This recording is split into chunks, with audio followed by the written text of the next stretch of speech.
We loved our social worker. She was had an Irish background, a fantastic story of her own, and we clicked. And so she could ask us any question, and we would do our we agreed from the outset that we would honestly answer those questions honestly, and I think that helped her get to know us really quite intimately, in many respects better than our own parents. So when it comes to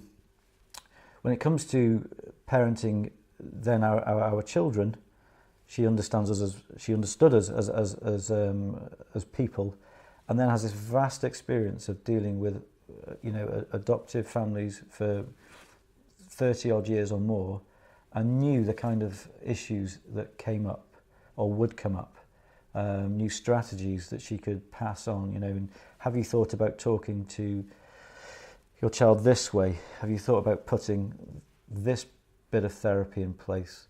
Have you thought, Daddy, about perhaps not, instead of rolling around with your child, just putting them to one side and playing gently with them?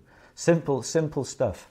But for me, it was just the experience of somebody who had been there, seen it, and was just gentle and sensitive, but also could also be quite direct. So, and I, as a bloke, I appreciated really what she brought to our family.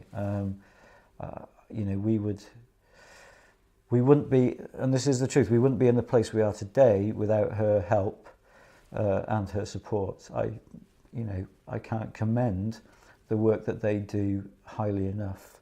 And I'm also aware that other adoptive families have not had quite the same experience because they've not had quite the same relationship with their social worker. Again, a simple word of advice: if you don't click with your social worker, then I think it's important you talk that through early days with your adoption agency, because that relationship is key. It's key before you have the children.